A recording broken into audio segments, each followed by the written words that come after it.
Hey Patriots! So today's video is brought to you by a follower on Instagram. He requested a video on climate, so here you go.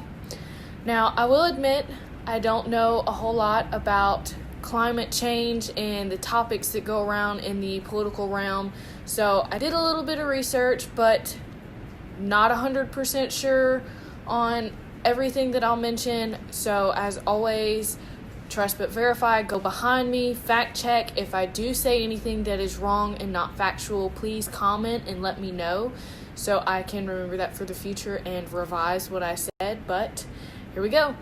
So the biggest thing with climate is a lot of leftists say that, the world is going to end if we don't fix climate change. The world is ending, it's getting too warm, yada, yada, yada. So a lot of people think that the way to solve that is with solar and wind energy. That seems like a pretty good idea at first, right? We can use wind and solar to power up all of our electronics, whatever needs that we have. Well, it's actually not as simple and easy sounding as that. When it comes to wind and solar, especially windmills, Forbes magazine mentions this in an article from April of last year. When it comes to windmills, they have to be spaced half-mile apart or more, which means that when you get into windmills, you have to have several states, whole states, just to supply the amount of windmills that a small group of people would need.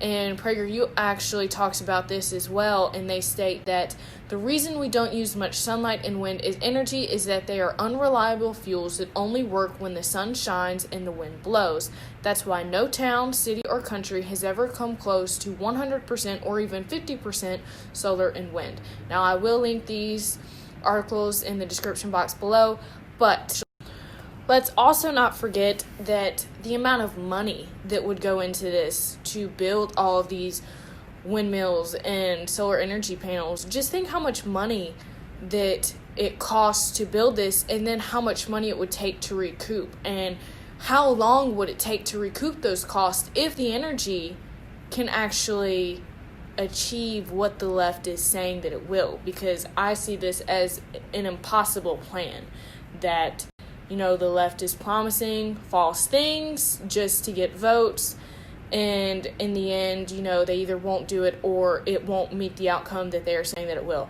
But I digress. That right there already starts to dismantle the left's argument about why the Green New Deal is so great.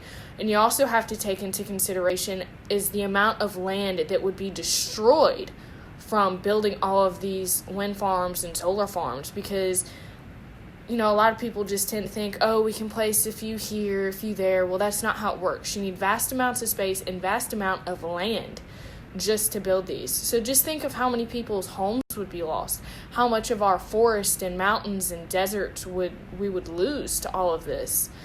So what do you think? Do you think that losing all of that environment is worth it? Do you think that the amount of space that we would lose is worth it? Do you actually think that the Green New Deal is something that is practical and realistic that the left is preaching? Or do you think that it isn't practical, that it's unrealistic, and that it's something that we can't accomplish? I do plan on talking more about the climate and climate change in the future, but I do need to do some more research on this. So this is just a little bit of what I think about the Green New Deal and climate change. But if there's something that I missed, if I spoke on something wrong, please let me know in the comment section below. As always, like, share, and subscribe. This is your host, President-elect Arwal. Freedom Speaks.